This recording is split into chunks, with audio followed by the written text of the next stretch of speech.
أعوذ بالله العلي العظيم من الشيطان اللعين الرجيم. Let's let people in.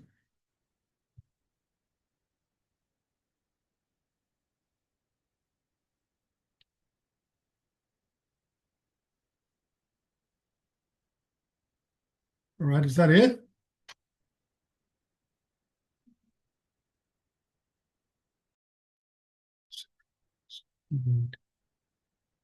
Jeff, Nathan.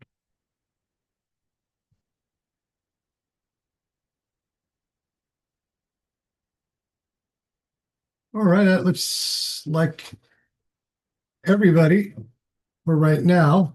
All right, everybody. Welcome to our. Is Hassan? Let's see, is there somebody else trying to get in?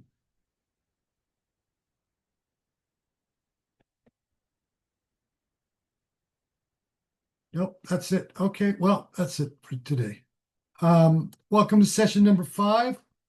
Substance and accident according to Qaysari. I will admit to you that his treatment here does not completely satisfy me. The substance and accident treatment in Mullah Sadra's Asfar al-Arba'a, the 4 journeys, is far more appealing to me than how he lays it out here. It is very clear what he's laying out. However, I think one of the problems I have with it is that even though, the argument even in Mullah Sadra can be made that substance, Johad, can be corresponded to wujud, to being. However, the argument is a little bit more nuanced than just, leaving it there. But I think just for our purposes, we'll just deal with this question in the way that Qaysari has laid it out. And then just hammer out whatever issues that we have with it during the question time. So hopefully you've all formulated your questions, and the floor is open. Whoever wants to jump in, jump in. Hey, salam alaikum. Alaikum salam. Well, you touched on one of my questions, actually. I was reading this and wondering what exactly is the relationship of Johar and Wujud. Um, I didn't really find it very convincing necessarily, at least what I understood him to be saying. It seems like there is a relationship, or at least a correspondence of some kind. Yeah. And I'll be honest with you, several times I had to go and get some cliff notes on and brush up on my Greek philosophical terminology as received by the Arabs, because I had honestly forgotten how to parse accidents and substance properly. I'm up to speed on that, but this is dense but fascinating reading. Yeah. But I think he loses me a few times though, where he's shifting back and forth between well, on page 115 he's discussing genus, differentia, and species as secondary intelligibles. Yeah. And I'm trying to understand the argument in terms of these further nuances. Maybe you could just give a few sentences on that, just to make sure that I'm on the right path with this, or don't have to formulate my questions Sure. better. Let me give you first a kind of a bracketed context. What Qaysari is doing is an attempt that began with Qunawi in trying to shoehorn this kind of thinking, this wujudi thinking, into the peripatetic, um, linguistic, philosophical mode. Mm. While it has its merits on one level, on other levels, it doesn't quite work, especially because the question of substance itself is quite dense, even in Avicenna and his successors, also in Al-Farabi. And here, what we're reading is a sort of a reduction of what substance, what Johar is. Because one thing that, at least with Mullah Sadra, is very unequivocal is that we cannot call wujud Johar, right? So then the question here is this just a correspondence, as in, as above, so below, so there's a correspondence with a tenuity at a lower level of manifestation or not? Right. Hayes study seems to be having it both ways. He's saying yes on one level, but then kind of seems to be denying it on another level. And then, sort of is, in my opinion, trying to even collapse these two categories of Johad and Wujud. Now, the word that gets translated as Johad in Arabic is in the Greek ousia. And Right. I think I touched on this before, that ousia itself has a very complicated history in Greek philosophy, from Plato all the way to the Neoplatonists. Sometimes it can be taken as substance, and other times it can be taken as being. Plotinus begins this trend of making a distinction between ousia and hyperousia, but hyperousia only relates to the level of the nous, of the universal intellect, and not the one. So that sort of complicates things a little bit more. However, I think for our purposes, there is some value in what Qaysari is trying to do from one perspective only, and that is that he's, given that the last chapter was about the ayana thabita, the immutable archetypal essences.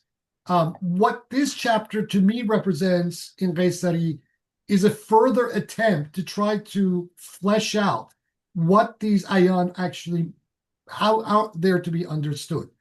And this is where I think the complication emerges with Qaysari, is that he's taking these strict Aristotelian categories and trying to frame a concept in Ibn Arabi himself that, in my opinion, in the original defies this kind of categorization that he is trying to shoehorn it in.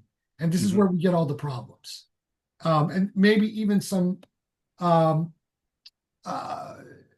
demonstrated contradictions in the way he lays out this particular chapter. Right. Yeah, it occurs to me that, they were using the intellectual tools they had at their disposal, the received Greek philosophical tradition. This is not necessarily the only or the best way to articulate these very profound concepts, but it is a venerable part of the tradition. And as such, I have been trying to wrap my head around it. I think I'm going to have to reread this chapter too, honestly. But on that note too, it's interesting because I know we're not yet at Mulla Sadra, chronologically speaking, where we can flip essence and existence priority. Yeah. But when they talk about that, the divine essence, is it in some way, could you say from a Wujudi perspective that is existence? I somehow think not, because somehow that is still transcendent to even the existence itself. But is that something that people are getting at in this tradition? Okay. Beginning with Jandi, the teacher of Kashani, who's the teacher of Qaysari, we get this category introduced where they talk about wujud la bishart, the existence without condition. Then we get another category, wujud la bishart maksami, or a delimited existence without without division. Then they even raised, once we get to Kashani, Qaysari's teacher, he even raises the bar and introduces a further category, such that by the time that we're kind of entering the time of Qaysari, the dhat is wujud al-haq itself, which is non-delimited in an absolute sense. So its absolutity even transcends the category of the absolute. La bishart, or wujud al-haq. So that is the category above, because once we talk about wujud la bishart, we're actually entering the terrain of the level of the absolute being, which is the level of the wahidiyya, the inclusive unity, wherein all the names and attributes and everything emerge, which, from my reading of this particular chapter, where he's talking about substance and accident, this can only apply to that level of the wahidiyya. It cannot apply to the level of the wujud al-haq, of the absolute existence beyond all absoluteness. So the dhat technically cannot enter the discussion of wujud in the sense that we predicate wujud. Right. this is one thing that, to his credit, Gainon was actually quite sensitive to, because he when he maps out his own ontology, he talks about first being beyond being, and then he brings in Right. being, which he situates at the beginning at the level of the universal intellect, and then creation itself, right? Which is quite Neoplatonic, very Platinian in some sense. But that, in my opinion, is a very correct way of kind of framing this. So when we're talking about the wujud al-haq, we're talking about a totally non-delimited existence that transcends the category of existence, right? So this is the Godhead that Sheikh Ahmad, for example, talks about in his work, where he says that the existence looks upon its Lord. This is the Lord, the essence. But the Akbarians, kind of frame it in more dense language with different terms. Hmm. So as we take snapshots of this, the fundamental reality that is always receding away from our consciousness. So our most up-to-date concepts that we use to point toward this are still inadequate. Absolutely, yeah. Apophaticism reigns all the way. Apophasis reigns all the same. And this is one thing that a lot of critics of the school of Ibn Arabi, especially of Ibn Arabi himself, usually miss, is that when Ibn Arabi is talking about the essence, he always employs the most apophatic language. When he's talking about the level of the self-disclosures, which occurs at the level of the Wahidiyah, that's when we start to get the cataphatic, kind of panentheistic kind of language happening. Right. But that transcendence is never collapsed. It's not a simplistic pantheism as Ibn Taymiyyah would have caricatured Yeah, it. yeah. Oh, I mean, even Taymiyyah didn't have much of a philosophical flair. No, he did not. No, quite the contrary.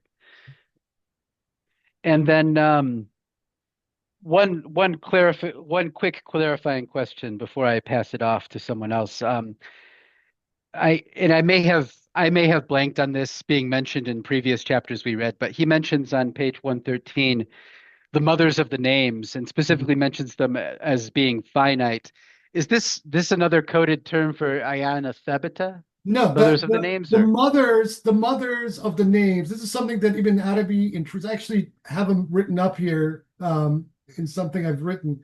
So the mothers are 7 names according to Ibn Arabi that determine all things, and there are variations, but basically there are Al-Hayy, the living, the first one, Al-Alim, the knower, Al-Murid, the intenter, Al-Qa'il, the speaker, Al-Qadir, the powerful or capable, Al-Jawad, the beneficent, and Al-Muqsit, the equitable. Now there's variations, there's sometimes substitution between 1 or 2 names. He did mention these in the last chapter or the chapter before, where we discussed that's right. the names and attributes. So these are the mothers, the That's right. Ummahat, Okay. according to Ibn Y- Arabi. Yeah. I remember the delineation of the names now, so that the Yeah. connection is back again. Yeah. So these are the mothers. Okay. So where, for example, in the Shiite metaphysics, we have the 7 attributive imprints. In Ibn Arabi, we have the 7 mothers, which are those 7 names. mothers. Yeah. Got it. Okay, thank you. I will pass it off for now. Sure thing. One thing I will, however, say on the question of substance, if we collapse substance and being together, although it's not apparent immediately, we end up at the same problem of Avicenna in some fashion, and that is making being to become an accident. Okay, so this is the problem that Qaysari, I think, was not completely cognizant of in order to flesh out properly, right? Because if you make being and Joe had equivalent rather than correspond, we get the same problem that we had in Avicenna. We end up at the same place, which is something that Ibn Arabi and the whole Wujudi perspective and Akbarians as a whole were just doggedly against and spoke against. So we don't get the primacy of being, or rather the primacy of being then articulated from that frame became a little bit wobbly.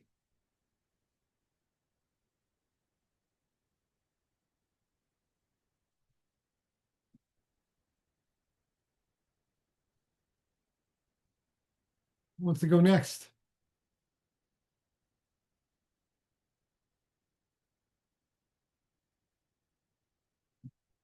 Hussein? Hassan? I'll just I'll just talk through my thoughts, but also, in response to what you're saying. So I was also thinking that substance here is wujud and accidents are mahiyat. That was like kind of the simple reading that I had from the very beginning, because he makes the analogy between, he says the essence is to the names as substance is to accident. And so and then he talks about substance as such, which sounds like wujud mutlaq. And then you have like the permanent archetypes as the what corresponds to the names as being the individuations of absolute existence. Yeah, but as I was reading through it, I mean, there's just so many. It takes so many twists and turns, and that, I think that interpretation itself was kind of challenged. But let me just add to that. So, and I don't know if this is really justified by the text, but the way that I was putting it together was, you have absolute substance. You attribute some kind of universal meaning to it, which I take to be the same as the archetypes and the accidents, and you'll get a genus out of that, right? So you can get like the genus of animal by attributing animality to wujud, for example, but then it seems like that genus becomes a kind of substance in itself that you can then attribute another universal to. So you can attribute speech to animal, and you get human being as a species. Now you have a species, and then you can attribute particular accidents like here and now, space time, that kind of thing, to get differentiate, to get individuals. And so you have this kind of, I was thinking of it as like a series of like combinations between wujud and mahia, that you, by recombining the two, you keep getting more and more individuated or specific substances. Although there's also a sense that, just based on your reading, do you get the sense that Qaysari is making a equivalence or correspondence? Because it's not quite clear in this chapter whether he's doing one or the other. So I thought he was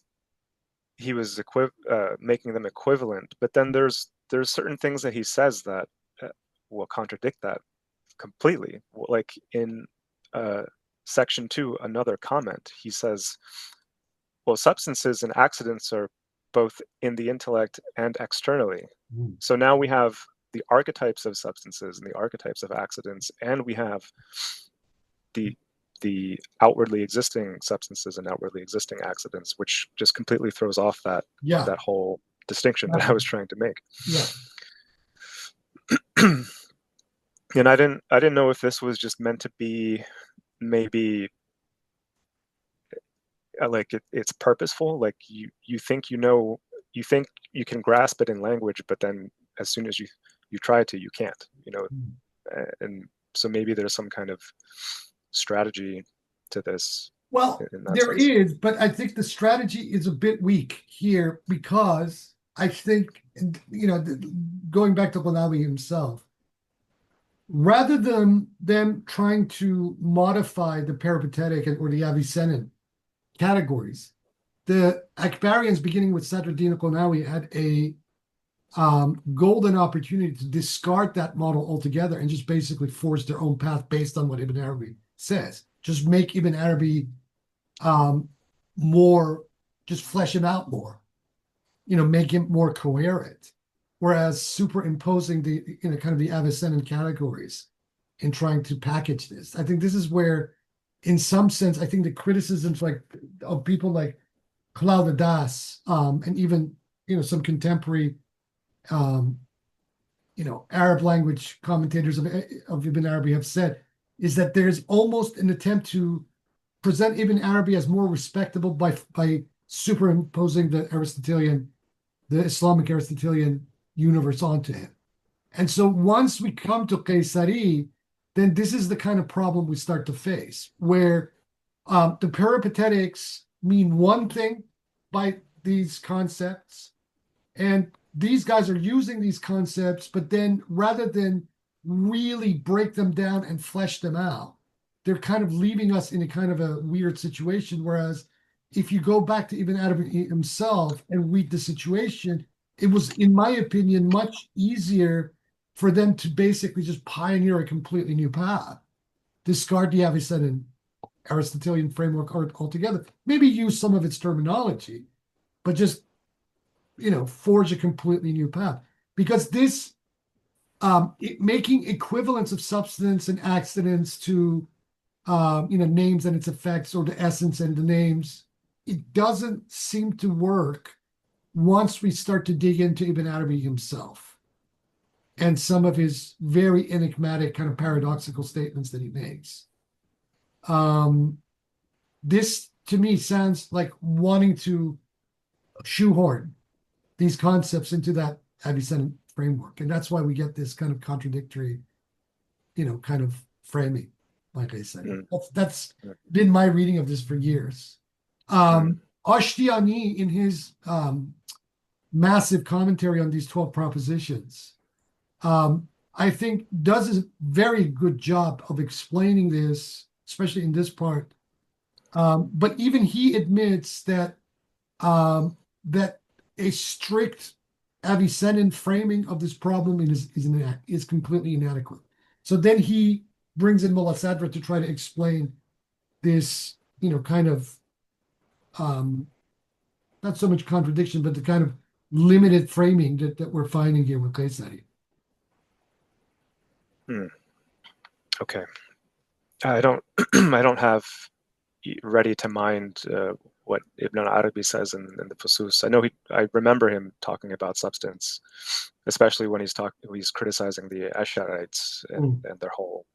And he's talking about tajdid al-khalq. He uses this concept. So I don't have that ready to mind. But one way I think Qaysari is maybe he is subverting the kind of the peripatetic form of this. Is he seems to be saying at one point that everything reduces to substance, that he's bringing in this kind of wahidat al-wujudi kind of perspective in the middle of this discussion, right? He's saying something like the substance is all of its own differentia ultimately, like or something like that, or by saying that the differences are only conceptual. He's kind of pointing to the fact that everything ultimately collapses back into this one substance. Where it works is towards the, if you notice that towards the end of the chapter, he makes a suggestion, very vague. He doesn't really unpack it further, where he seems to be suggesting that what he means by substance, what he means by Johad, is actually universal matter itself. Now, if that is the case, then that is an extremely interesting proposition, something I could fully agree with, and something that Ibn Arabi and even the Shaykhis would 100% agree with. But he doesn't, he just spends the whole chapter using these peripatetic categories and then kind of mentions that casually at the end, if you notice that.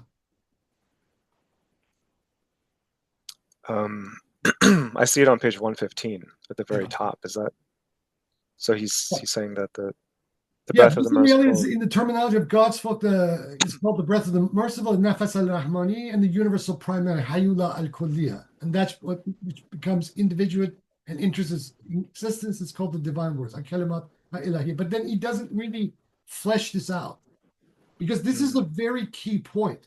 If by substance or universal substance, Johad al-kulliya, we mean the prime matter, then we know exactly where to put all of this. And so then even the term Johad has a completely different denotation than what even the Avicennians mean by it, if you frame it from this perspective. Because depending on where you are placing the universal matter itself, right, which some people place it at a lower level of emanation, others place it at a higher level of emanation. But if we take universal matter as the substrate, as the universal substrate through which all these manifestations are coming into existentiation, then the discussion of substance and accident itself gets a lot more clarity.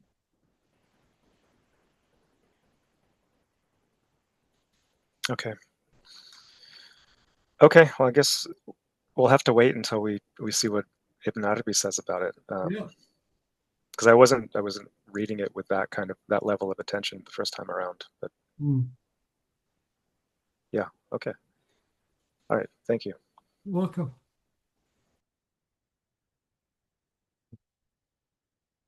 What's on, Jeff?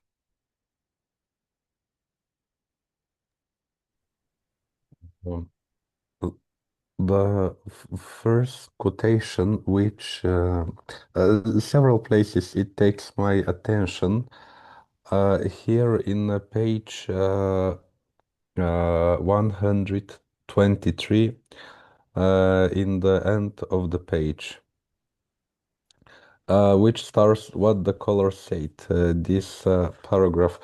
What the scholar said, the meaning of nutq is perceiving universals and not speech.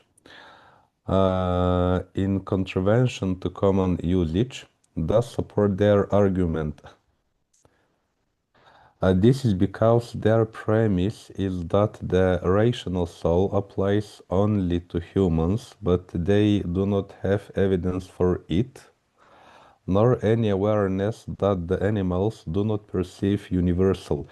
The ignorance of a thing doesn't negate its existence, and after closely observing the remarkable things they exhibit, it must be the case that they perceive universals.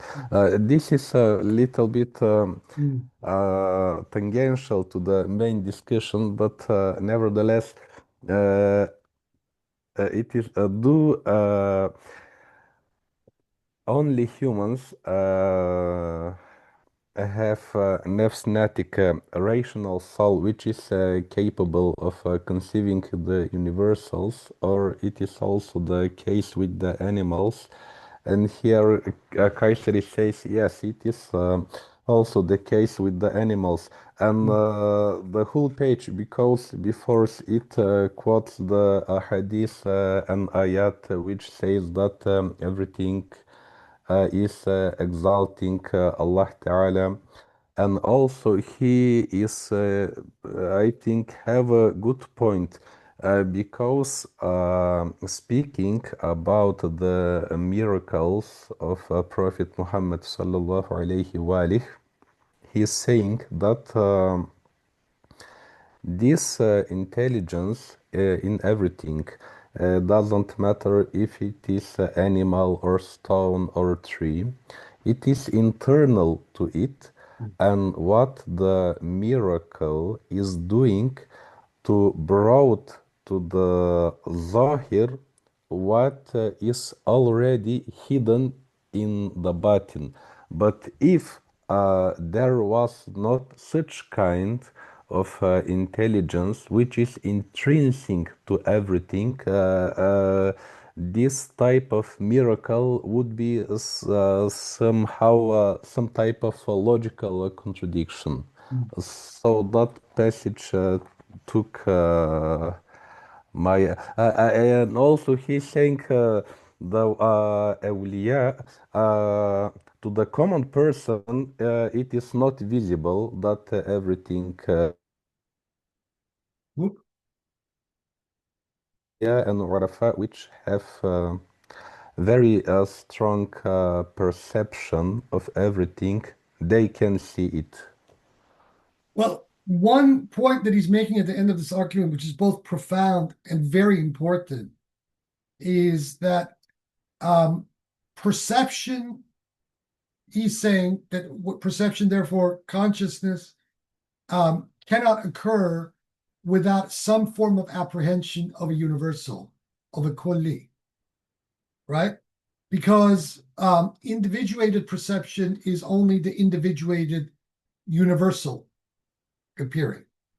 So this is a very, very strong argument that he's making here. And it's things that Ibn Arabi himself suggests around his Futuhat and elsewhere. But this basically now then turns the entire peripatetic argument about the human being, the rational animal, insan, haywan, natiq, it throws it on its head. Because nutq is not just speech, according to the peripatetics themselves. Nutq is rationality, the ability to distinguish something from something else, right? On a very basic level of definition. So he's saying that if animals are perceiving particulars, which they are, this means that they are also perceiving the universals as a consequence, of which they perceive the particulars. So therefore, the animals are also, in their own level, they are native, they're rational, and they possess nutq, which in essence, Qaysari is throwing out that entire argument, that form of reasoning in peripatetic logic completely out the window. And this I think is one of the takeaways from this particular chapter that I like very much. But what he's doing is that in the process of coming to this conclusion towards the latter part of the chapter, the terminology that he's using and the way that he's analyzing it, unpacking it, is not, at least not for me, it is not completely there yet. But the conclusion that he draws from the preceding argumentation is great, that he comes to this point. As a general statement, would you agree that everything has its capability of perceiving the universals, but the difference is in the intensity of its Yes. manifestation, which the human is the highest? Very much so. Good way to put it. Yes. Oh yeah. Definitely. So it's basically, so he's made a very important distinction here, saying that animals can apprehend the universals, and that it's by virtue of that they apprehend the particulars. However, the apprehension or apperception of these universal also contains its own modulation of understanding or apprehension, wherein the apprehension of the universals of an animal is not as, let's say, as fine-honed in some respects to that of a human. Although even that may be debatable, but as a basic distinction, this is what he's basically saying. Because that the human being is occurring for him, on a higher level of apperception. So their being is more being than that of the animal. Although, again, this is debatable. But yeah, that's basically the argument that he's trying to make here. I also love to reverse the argument. Yeah. What I mean, that what makes human in the Aristotelian framework, that we are capable to recognize the universals, which by inference would mean that some person who has memorized thousands of pages of information, but nevertheless he was unable to see the common patterns which are contained in this information. He stays only of the level of animal, and he is not raised to the level of Here's a question that comes up. Animals by nature are more intuitive than human beings. Okay? And their intuition is such that where they intuit patterns much finer than human beings are capable of doing. That's why a dog or a cat or the guard dog can sense danger or approaching prey miles away and a human being is incapable of doing that. Does this denote that the animal has a finer intuitive grasp of a universal than a human has? This is a question. By virtue of that stronger intuition than because if we say no, then the question is, by what then does a human being have a keener sense of distinction of these universals and their understanding than the animals, if their intuition is not at that level of the animal? So these are the questions that come up when we take this position, right? Many Sufis I have talked to, Qalandari Sufis, even people, some of them who've spent time in the desert, would tend to say that this is, these categories that the philosophers say are completely irrelevant. What the Quran is saying about the ahsan al-makhluq does not necessarily refer to human beings as a collective. It's talking about the insan kamil, but from their perception of things is very shamanic. And they have a sense of these issues that is almost equivalent to like any, genuine shaman you would meet in the Amazon or in Siberia or some of the most remote parts of the world, where they say that animals are fully sentient, in fact, in some ways more intelligent than humans are, and that these are extremely intuitive spiritual beings that can even in some situations act as teachers to various Qalandar wandering dervishes, right? So if that is the case, then this inferior, superior kind of premise and argument that we find in conventional philosophy gets flipped on its head. So what is haywania then? If a wild animal is capable of keener intuition, is capable of even bonding with a human being on such a level that it can, subtly communicate and even act in certain circumstances as a teacher to that human, what does that say? Because, if the question is always, like attracts like, right? So human beings with human beings, animals with animals. But when there's this crossover happen, then these categories collapse, don't they? They become meaningless. Rumi is trying to tell us the same thing. He says the same thing through various different stories he tells in the Masnavi. One particular one that I love, where you have this Qalandar dervish that looks for a teacher and looks for years and can't find one, and eventually wanders into the desert and comes upon this beautiful rock that suddenly just self-discloses the theophany of God in it. And he just sits down and starts to surf this rock and attains fana, annihilation in God, by the contemplation of this rock. There is, this is where these categories get flipped on their heads. I realized this, and that's always a question which hangs in my head. What is the spatial of so spatial of a human as a species? And based on what you are saying, if we take the conception of insan kamil, what I understand, it is not specific to us humans as biological species, but it is title which can be named of everything which has a capacity of universal of Kabuliya, universal Kabuliya of the divine manifestation, the same way Adam was capable. Exactly. And remember what Ibn Arabi says, which we will read again in the chapter of Idris, right? The second one, he talks about Ilyas and then Idris.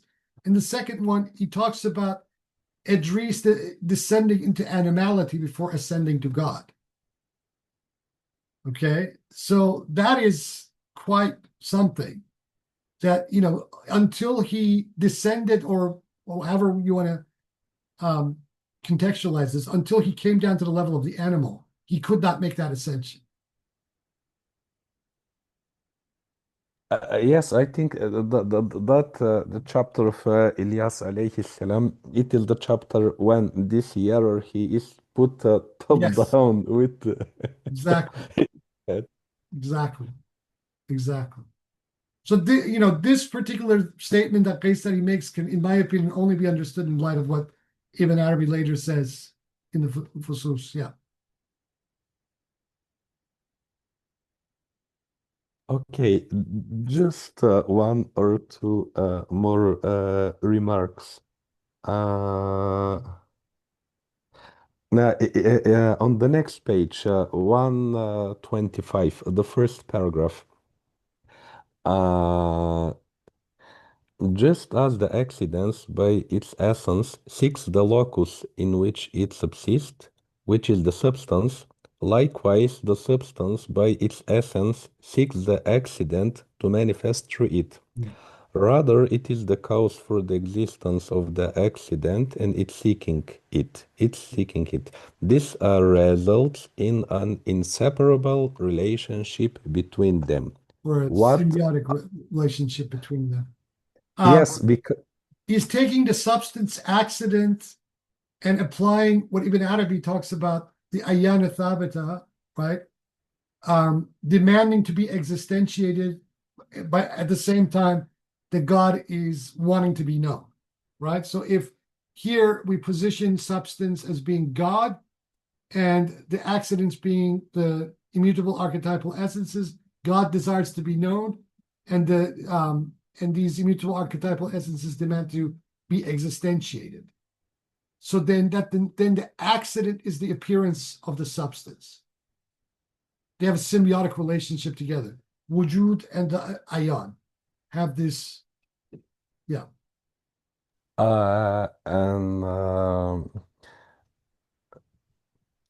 the idea being that they are inseparable. So of the level of ahadiyya, Allah Ta'ala, he is ghani, doesn't need anything else. There, But but to, hold to hold on. This distinction needs to be kind of underscored. They may be inseparable, but they are distinguishable. Does that make sense?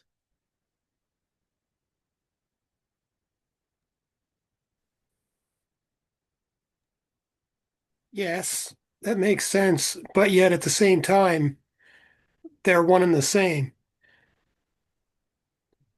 From one angle, yes, as Ibn Arabi would say, and then from an angle, no, from another angle, as Ibn Arabi would say. Like the distinction is from our perspective.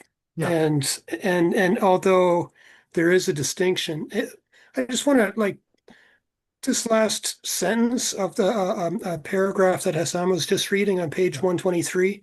Mhm. I just want to finish off the paragraph because it says, furthermore, it is not possible to perceive the particular without its universal, since the particular is the universal with individuation. Yeah. And then God is the guide. Mhm. So that's what I mean. I mean, the individuation is where you see the distinction, one thing from another. But But like he says, this is the fine line here.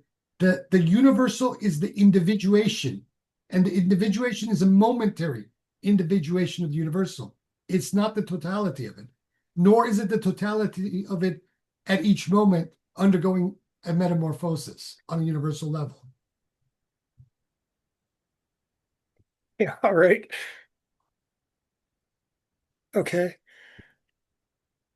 Yeah, and I didn't mean to contradict anything that you guys were saying. I just No, wanted to yeah, jump in, and I was itching to finish that paragraph ever since he read that. And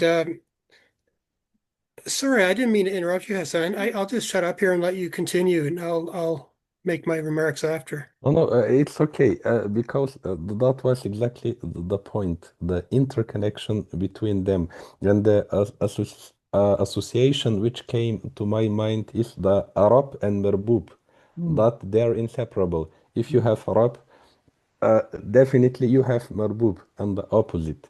That was I meaning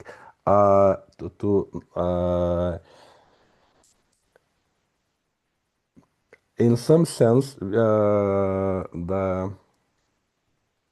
substance is superior, the accident is inferior, but in other sense, it is not the case. They are both interconnected. Yeah.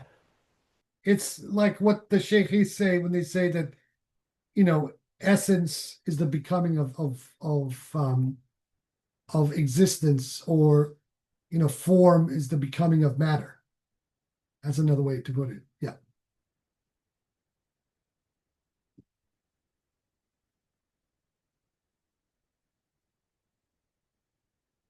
That becoming, that already always situation, the act of being, is the key to understanding what this means. And the last one, it is in page 127. The general discussion is what is necessary, what is contingent, what is impossible, mumtania. That it is toward end of the page. Now that this division is only the division which is here in question, that the two type of necessity by itself and necessity by something else. Through another. Yeah. And now that this division is only with respect to the distinction between lordship and servitude. In the first essence of the paragraph, exactly where I want to put the stress. However, with respect to absolute oneness, there is no necessity through something else, but only through the essence. Everything that is necessary by something else is contingent in essence, and contingency has also encompassed it. The reason for its being described by contingency is to distinguish it, distinguishing made between who is Arab and who is a Marbub. Were it not for this distinction, existence would be equivalent to his essential necessity. That's what I take from this paragraph and the point as a whole. Everything which exists, it is necessary. Yes. There is no Which is what mumkin, there which is is no what the sheikh everything is yeah. Precisely what the sheikh says as right at the beginning of the chapter of Adam. Yeah. but because maybe we as a human beings are more prone to divide existence in the categories of necessary only described to Allah Ta'ala, everything in the category of mumkinat, the contingent being, and then the impossible existence. But when we take our relation, the relation of mumkinat to wajib, that we are also wajib, but not by ourselves. It is through the, let's say, the first cause, the Allah Ta'ala. Yeah, we are the wajib bil khair, whereas Allah Ta'ala is the wajib bil dhat. That's the difference. So, Which I think Sayyid Haider Amuli in Nekdun Nukut, he don't know he's speaking from his name or quoting someone else, but he's saying that this is wajib, but not by ourselves, but through something else is the dot, which is under letter ba, which distinguish us from him, from Allah Ta'ala. And if it was not for this dot nukta, there would be no any other difference between who is creator and who Yeah, is the created one. yeah, yeah. Now that's his own reasoning. He's using that letter symbolism right at the beginning of the Natan Nuhu to explain, yeah, what's happening. Or Nakshan, yeah, Natan Nuhu, yeah. Of Sayyid Haydar Elman. That's a great text, by the way. That introduction to his commentary in the Fusus and Hikam. In fact, I think in some ways it's a stronger text than even this. But we don't have a translation of that yet. So until we do, this is what we will read. Yeah, he really refined, Amuli really refines these categories very well. And I think his attention to certain details, even the substance accident argument is a lot better than Qaysari's is. I agree. Thank you very much, Siri. Sure thing. Okay.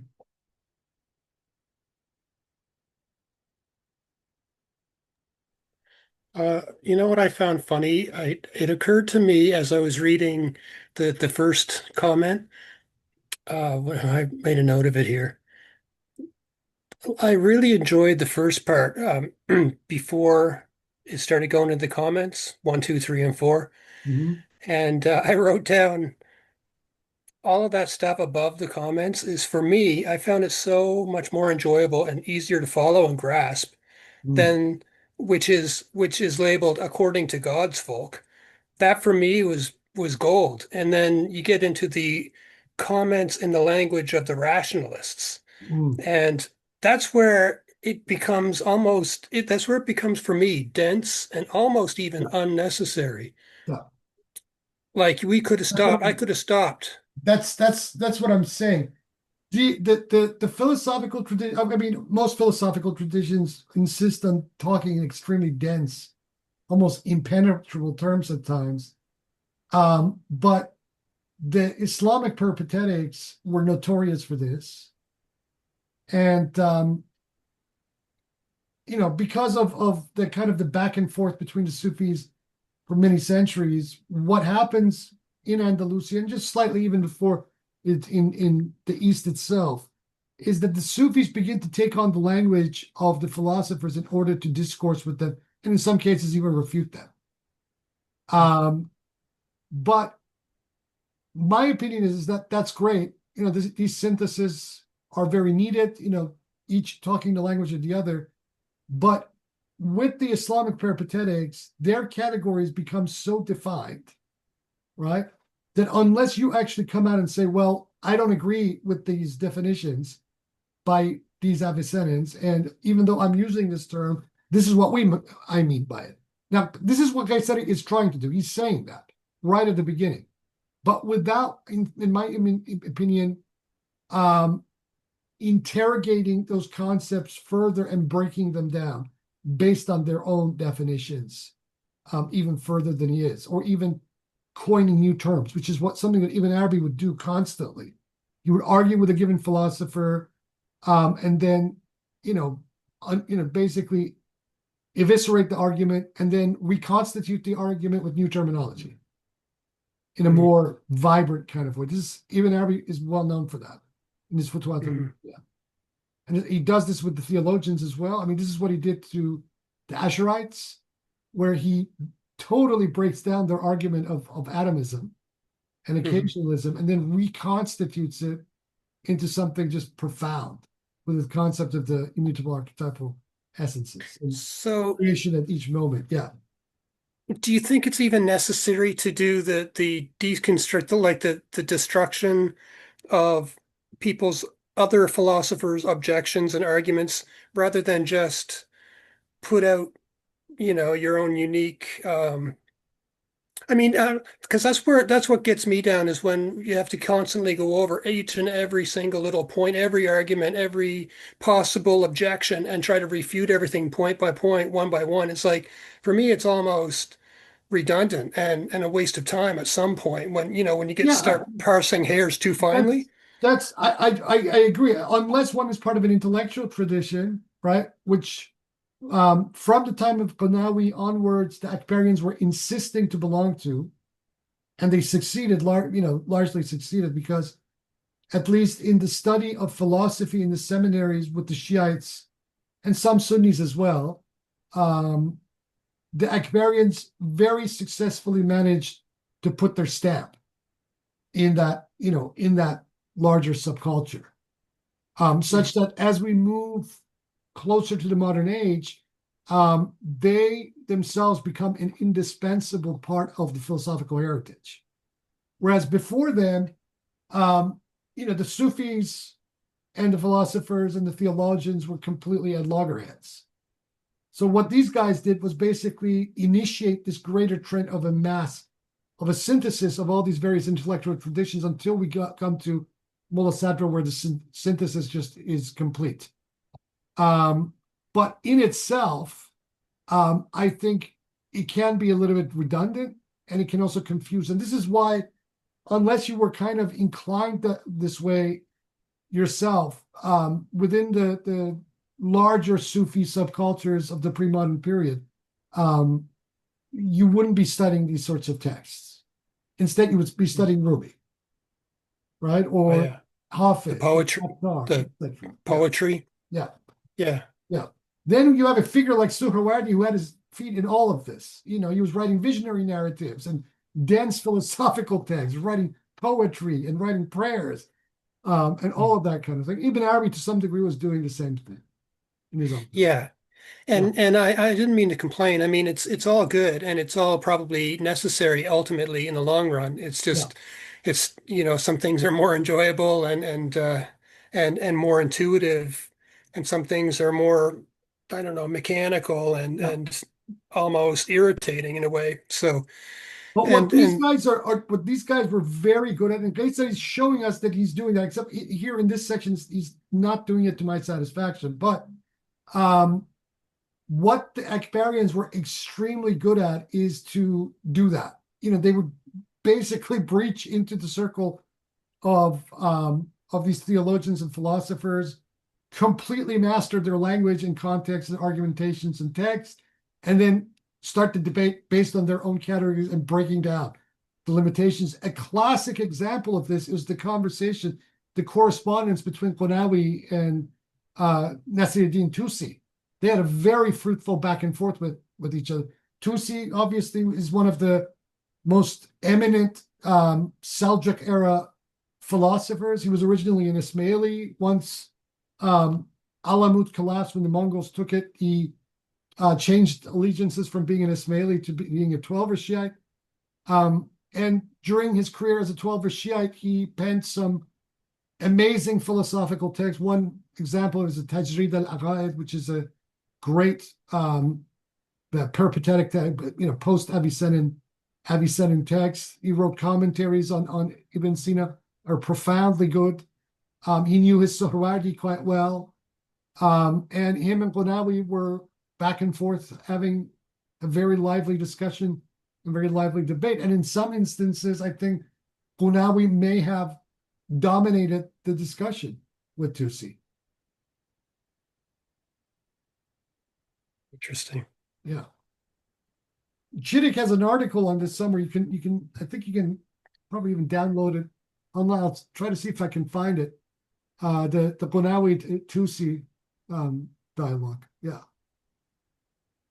Yeah. Well, that's where it's at, obviously. It's in the dialogue. I mean, really, that's where all the nuances are going to be teased out, and unexpected turns maybe might happen. Great things happen. These schools of thought start to refine themselves and then kind of unite with their opponents, as happened in the kind of the post-Mongol period, where you have this this whole process of synthesis happening that culminates ultimately with Mulla Sadra during the Safavid period. And so, yeah, this stuff is good, very good. Yeah. definitely. Definitely. So that was an amusing observation I made. But on a more technical level, like getting to the actual text, I find that there's a lot of analogies going on and following a clear ontological hierarchy so that, but everything seems to be an analogy and descending from top to bottom ontologically.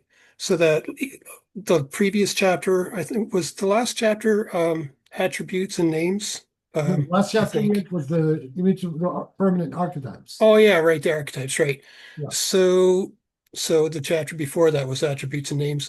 Well, in this chapter, we're talking about substances and accidents, and I find that,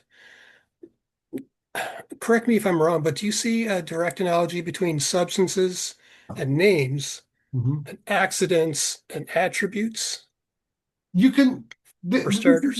this is what we were. Hossein and I were trying to figure out earlier whether Qaysari is making correspondences or is he just basically saying they're one and the same thing. If you take it from the point of view of correspondence, then yes, we can say that as a correspondence, definitely. Okay, and what exactly, pardon me here, but what is the difference between a correspondence and a When you correspond something, especially in metaphysics, there's not a what they are not one and the same thing, right? So the correspondence may occur on another level, so it kind of Mhm. reflects it. It's kind of a as above, so below kind of dynamic happening on various hierarchy. That's a Well, correspondence. then, okay, then I think the answer is both then. I think it's a correspondence at a lower level, but at a higher level, it's an equivalence. You could take it that way as well. Yeah. Because I was actually, I heard that question being asked, and I I wanted to say it's an equivalence, but at the same time, I mean, here we are again. There's the ontological difference. I think it depends where you are, what perspective, ontologically speaking, that you're looking at it from, Yeah. which goes back to what I was saying about, you know, the distinction from one thing to another.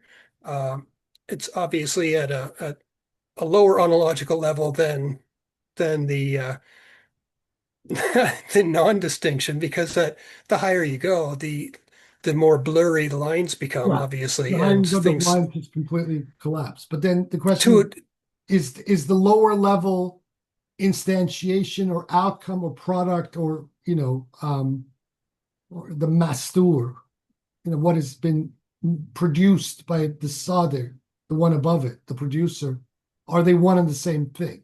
This is one of the insoluble questions in this kind of philosophy. well, Is the lower the higher, or is and then you have all kinds of kind of symbolism, reflection, mirror, all of this stuff comes in. But where substance and accident are concerned, because of its dense baggage in the Aristotelian tradition and what they specifically mean by these words and concept in their logic and in their ontology and metaphysics, it could become a little bit confusing if one is trying to look at what Qaysari is saying from that prism. yeah, yes, yeah, it would be confusing. Yeah, so I mean, it is necessary, just to gain clarity and gain, a good perspective to break everything down, which is what Qaysari is doing, and he's starting. Well, I find that everything he says is just almost a repetition of what was said before, only, well, not necessarily a repetition, but it's kind of just, he's just developing it, from Yeah. top to bottom. Yeah, it's a reiteration of what he was trying to tell us about the immutable archetypal entities, the permanent archetypes. Mhm. And this is what needs to be understood, that when he's seemingly contradicting the known Aristotelian treatment of this subject, what he's really doing is he's trying to use the substance accident argument as a way to explain further what these ayan, athabita, the immutable archetypal instances are, what their relationship is, what their dynamics are. Mhm. Right. Exactly. I wanted also to mention, you guys had mentioned the bit on page 115, talking about the breath of the merciful and the universal prime matter and the divine words. And there's another example of correspondence that I picked up on, I think, because he's basically saying that he wants to bring up the concept of genus and differentia and species, and he's analogizing those to the breath, the universal prime matter, and the divine words, Mhm. right? And Which are, by the way, the ones after it, after he's talking about nafas al-rahmaniyah, and the kalimat ilahiyah, these categories, natural genus, tabiya jinsiya, and the natural differentia, tabiya fasliya, these are completely peripatetic notions of the Aristotelian organon as developed by Muslims. okay, right. Well, there you go. I think he's just trying to bridge the gap. So he's going from, pardon me, I don't really know the categories, but yeah, he's trying to bridge the gap from one category where, yeah, I'm not even sure how to explain that, but anyway, sorry, I lost my train of thought there. No worries. Then Anybody he else? says that Go the ahead. genus, differentia, and species are secondary intelligibles Yeah. related to them. So I just wanted to say that they're secondary intelligibles as opposed to the natural genus, the natural differentia, and the natural species, which I guess would be the primary intelligibles in terms of like analogized to the breath of the merciful, the universal prime matter, and the divine words. Which is what, the essence of substance, or johar, فالجوهر بحسب حقيقته, the essence is identical with simple and compound substances. This is, now it is a coherent argument. It's just that the way that he's phrasing it is a little bit problematic for me. For it is the ultimate reality descended from the unseen world of the essence to the visible, sensible world, and manifest in each realm to the extent of what is appropriate for that world. And then he has a poem, a reality displays its power in creation, then manifests these worlds and veils, disguised from the eyes of the worlds, but known by the hearts of the Gnostics through etiquette. Then he goes on to the next phrase. So creation is a curtain for its countenance, and all affairs are veils for its face.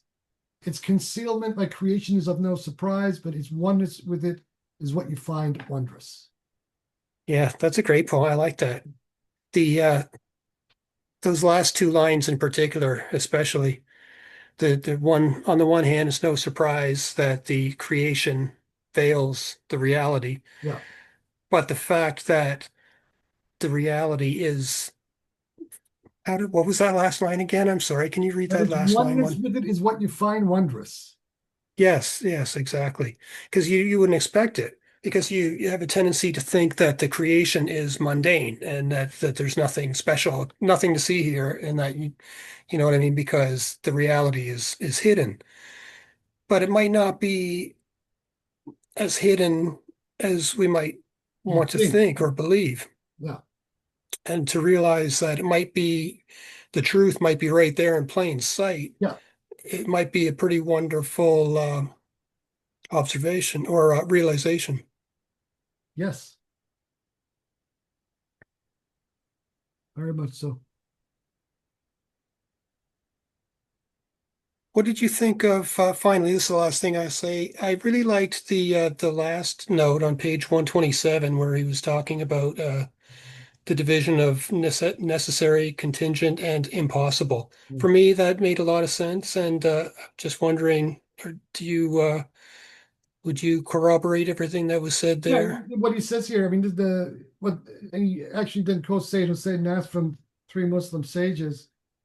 Everything that Avicenna bases the whole of his philosophy upon the distinction between these three divisions and the relationship which quiddity and existence have in each case with each other. That's a very apropos observation. Right. Yes, exactly. The distinction between being and quiddity. Hmm. And then I copied and pasted over this one paragraph that I'd like to read. Thus, the necessary is the necessity of self-existence, intrinsic to the essence, and its realization externally. The impossible is the necessity of non-existence externally, and the contingent is the absence of necessity towards either existence or non-existence. Hmm. I think that one paragraph right there pretty much summed it up for me. I mean, there's more that it also sums up the paragraph of the first chapter from Sohrawardi's on the reality of love, about the pearl, about the nature of the pearl. interesting. Yeah. Okay. All right, awesome. It's like loss on that. If you go back and read that. I will now that you mentioned that. I didn't even think of that. I'm not very good at recalling other things that I've read. Like you guys mentioned Mullasadra a lot, and I got to be honest with you, I actually already forget.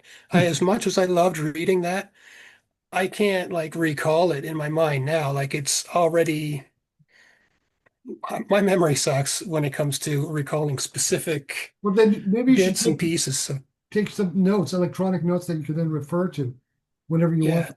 Yeah. yeah. So I can't as much as I enjoyed the Mullasadra and I loved it, and I really got a lot out of it. I can't really compare it to this like you guys are doing, and so I'm not sure which I prefer. Of course, it's not a matter of preference. I think they're both serving they're both accomplishing their mission. I take all Anyway, of these guys in the sense of, each is commentary and filling the gap of the other rather than follow a single figure. This is the way I've always dealt with philosophy as a whole, rather than be a follower of a particular figure and shut out other figures and what they may have to say. We can have a very intellectually discriminating selection of things where these philosophers and thinkers comment upon each other. One fills the gap of the other. Yeah, Yeah. right. It's a good way to look at it. Okay, thank you. Sorry I blathered on so much. No, Thank you. I no, think Reyes wants to say something now. Why you're here. Riaz. Okay. Oh, hello. Yeah. I guess just to piggyback on some of the things you guys were talking about, it's almost like some of these thinkers are filling in gaps that they themselves make within like different parts of their writing, which I think is like really neat, especially with what this guy's doing. Sometimes you'll talk about like, oh yeah, these things all follow from like the light of prophethood, so you sort of bring things back to that experiential dimension, which I think is like really neat. And I definitely empathize with Jeff, not sympathize, because I share this same affliction of really like it's hard to internalize everything. It's very difficult. And yeah, okay. So anyway, I guess coming back to I confess there was a time where these kind of questions would completely obsess me to the point that I couldn't think about anything else. So I would spend nights after nights just not just pouring on what I had read, but just trying to dissect what I had read from every conceivable angle that was known to me at the time, and even visualize what I had read in these concepts, whether Ibn Arabi, Qaysari, Mullah Sadra, Sohrawardi, etc. And that kind of imprints itself on you. You never forget those experiences. So that then the reading itself is kind of just a preliminary kind of engagement with these ideas. And then what you take away with you from what you've read of these ideas and what you do in your own head with these ideas in itself becomes a sort of saluk. Yeah. Yeah, there's definitely different experiences I've had with philosophy. So I remember one point I was learning about the early modern rationalists. We were learning about Leibniz and what's his face, Spinoza, and there was somebody else who I'm forgetting. But anyway, it's like these were very foreign ways of thinking for me. And it was more like walking into a museum, seeing something that's just sort of displayed to me, rather than, I guess for you, these were like tools for like wrestling with your own questions. Yeah, wrestling with my own question, wrestling with my own psychology, trying to resolve certain issues. When you're in your 20s, in college, and you're away from your parents, you, on the one hand, you are sort of destabilized because everything you have experienced for about what, 18 years up to that point is suddenly radically changed. You're on your own. You're responsible for yourself. The kind of attention and dotting that you got from your parents and security you got from your parents wasn't there anymore. But then you need to figure out who you are. And for me, it was this sort of stuff, right? And I was lucky because I had a good circle of friends, and also I was curious enough that I kind of ventured into this world almost immediately. And with some people, when they encounter these sorts of ideas, it's formidable, and they don't press forward. They walk away because it's just, I don't get it. That became a challenge to me. There's no such thing as I don't get it. I will get it. So some books, not just these guys, but even conventional Western philosophy, I would read a particular passage up to 100 times, and then unpack that passage line by line, clause by clause, sentence by sentence, until I did get it, as many, many, many, many times as I got. And then once you got it, you got an aha moment. Then even when you get it, you realize that even the philosopher or the thinker or the mystic that wrote it is not probably fully conveying this idea in the way it should be conveyed.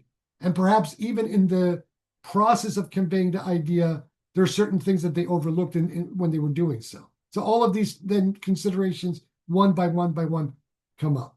And when you add it to an actual suluk, it becomes an extremely interesting process, because on the one hand, you're dealing with your own unveiling, and then on the other hand, you're also then grappling with the understanding these ideas that until this time were quite foreign.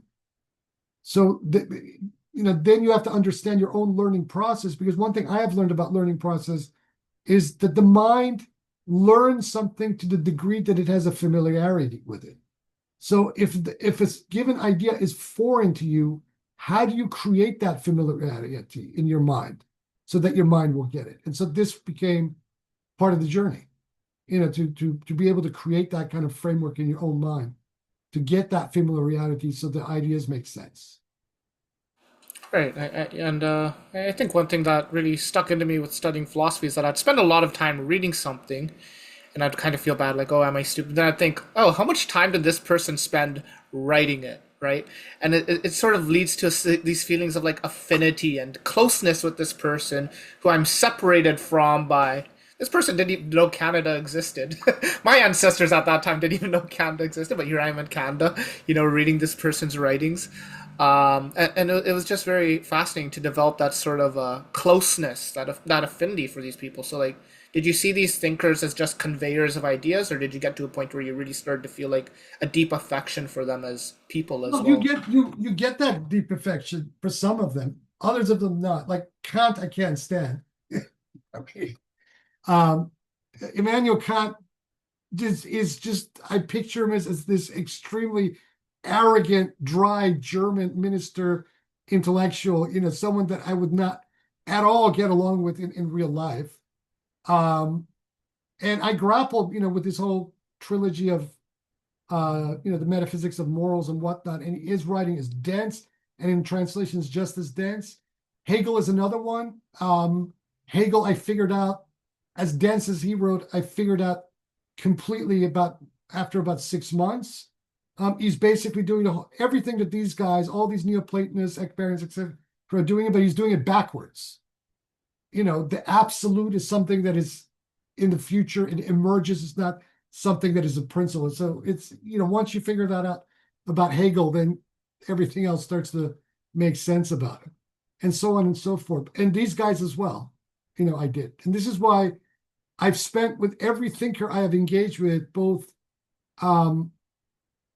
in order for me to understand it, I have to argue with them in order to understand it. And if I understand them and their ideas make sense to me, other arguments may arise in areas that they may have not paid attention to. This means that the project of philosophy is never finished. This is why I find some of the things that Heidegger says so silly when he proclaims the end of metaphysics, and it's like, what are you talking about?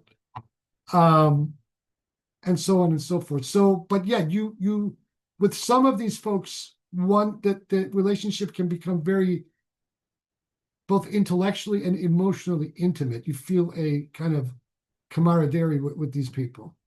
I've experienced this.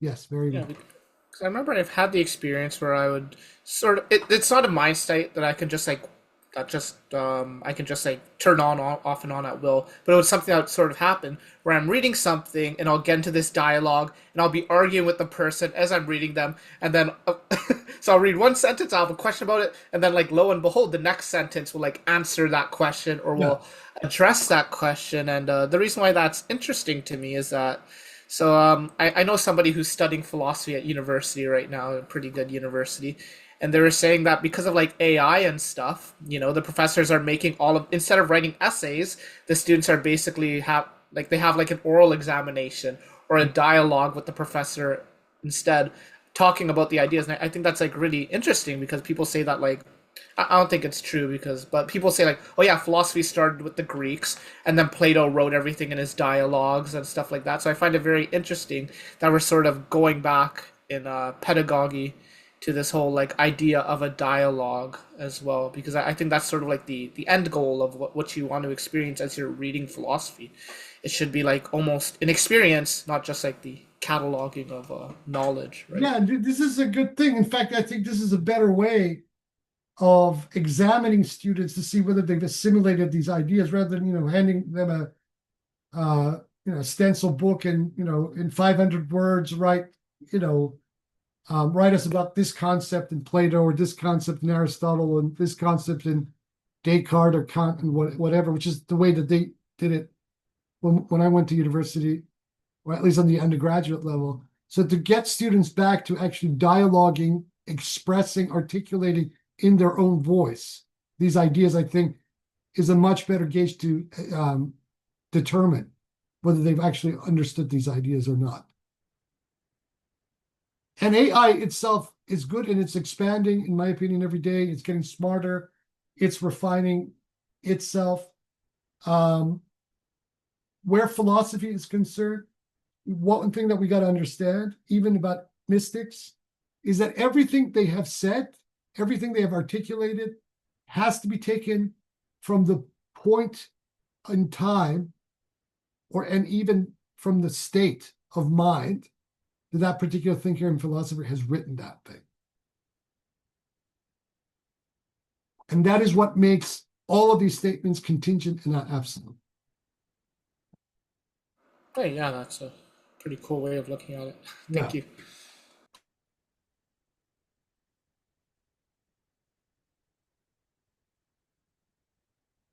Anybody else? Okay, then let's leave it here for today. The universal worlds and the 5 divine presences is the next chapter. This one is actually quite straightforward. And it's actually not that long either as a chapter. So what I propose for next week, and we can even also then have a slightly longer session, is that we read the next 2 chapters, so chapter 5 and 6, the universal worlds and the 5 divine presences, and then the imagined world, the alam al-mithali, together, because these two kind of intersect, and that way we're also ahead, where we should be. So we start to get to this. Will then be the first half of this book we'd be finished with, and then the following chapters after the imagined world get pretty more or less straightforward, setting the themes for once we launch into the fusus al-hikam itself. Because from chapter 7 to 12, a lot of these questions are less ontological, or less logical in their ontological categories, and more theological in their orientation. So let's do 5 and 6 for next week, and then obviously we come together next Saturday for Suhrawardi for the second half of the Risalatul Ishq, Fi Haqiqatul Ishq, the reality of love. So until next weekend, everybody be well. Until then, Ya Haq.